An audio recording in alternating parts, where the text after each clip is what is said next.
we're developing a society because of all of these different toxins known to affect brain function. We're seeing a society that not only has a lot more people of lower IQ, but a lot fewer people of higher IQ. In other words, a dumbing down, a chemical dumbing down of society. So everyone's sort of mediocre. That leaves them dependent on government because they can't excel. We have these people of lower IQ who are totally dependent. Then we have this mass of people who are going to believe anything they're told because they can't really think clearly.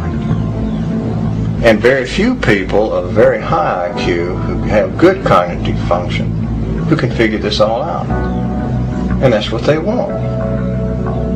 So, you can kind of piece it together as to why they are so insistent in spending so many hundreds of millions of dollars of propaganda money to dumb down society.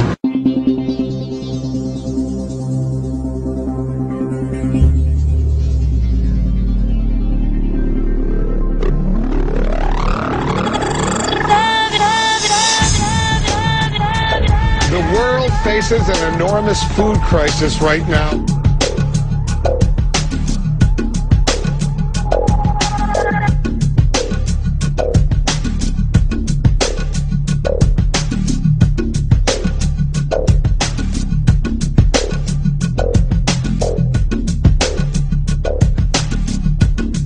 He who controls food controls the world. Mankind is facing a massive threat. But it is not the threat of global warming or the threat of terrorism. It comes in the form of an insidious set of food standards known as Codex Alimentarius. This legislation brings with it the control of all food and effectively criminalizes nutrition. This is the most pressing plan of the elite, and it is a plan that is already well underway. Indeed, many of these standards have already been adopted throughout the world. Through Codex, the elite have managed to either phase out or take control of all vitamin and nutrient companies. They've introduced deadly toxins into people's diets and purposely created nutrient-deficient foods through the control and genetic manipulation of world seed stocks, and they have already reclassified many nutrients as toxins. As one example of this, in February 2009, under Codex guidelines, the government of Thailand passed legislation forbidding the cultivation of a number of useful and medicinal herbs, including turmeric, chili and ginger, by reclassifying these plants as hazardous substances. The global implementation of Codex Alimentarius becomes effective between December 2009 and February 2010. This will effectively condemn select sections of the global population to death through the forced consumption of toxic and nutrient-deficient foods. Depopulation is high on the globalist agenda. It is happening right now, right before your eyes. They are doing it in the Middle East with wars and starvation, and in Western countries with food toxins, water toxins and aerial spraying. The underground seed vaults being constructed around the world are not to protect the world's seeds from any coming catastrophe. They are to protect the genetically pure and wholesome seed stock of the elite, in order to provide them with clean, nutrient-rich food for years to come, and to keep the supply out of the hands of the people, who will be fed nutrient-devoid, genetically modified foods designed to kill them, but slowly, so that people don't notice it being done. If we allow Codex Alimentarius to be implemented worldwide, it is expected that in the first 3 years, 3 billion people will die from preventable diseases and malnutrition alone.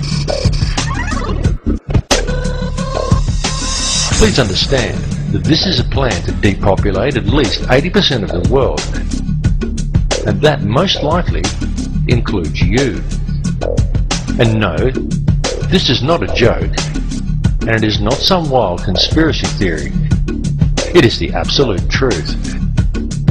And this matter seriously needs to be addressed. All the information regarding this is available in the public domain.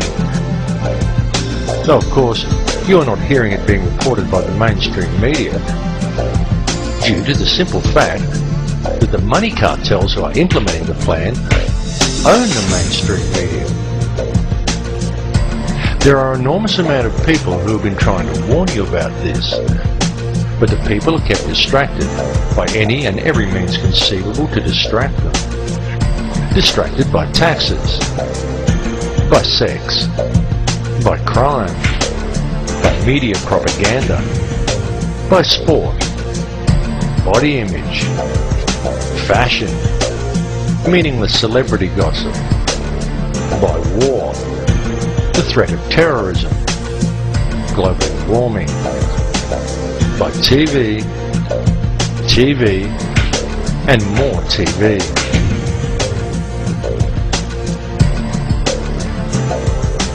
Bringing this information to the public is the most important and challenging task humanity has ever been faced with. This time, what is at stake is our global survival, and it is a situation that we cannot allow to be ignored. Here's what we can do to change the world right now to a better ride.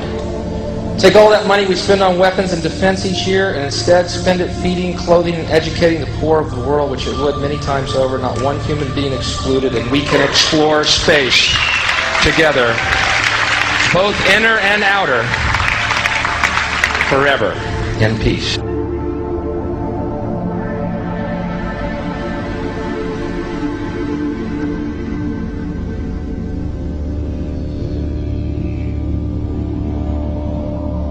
The subject matter that has been presented to you in this film may at first seem overwhelming, and it is very likely difficult to come to terms with. It is important to understand that the information has not been presented in order to instill fear, but rather to raise an awareness of what is truly happening in our world. It is not the time for despair at this information, but rather it is an opportunity for new hope. But should we fail to act on this information, then the world that we are allowing to be created for our children may well be a world that will not be worth living in.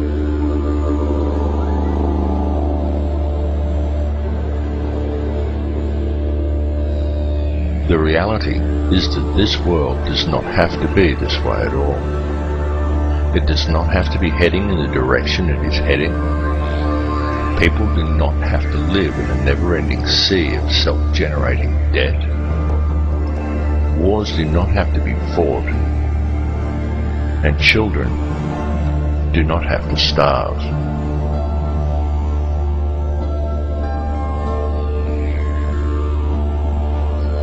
This has been unfolding for many, many years, but the people are kept distracted by design, so for the most part, they haven't yet noticed.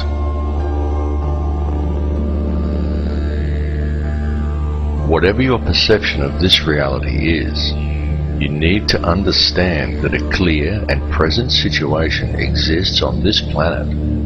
It is happening right now, and it requires your urgent attention.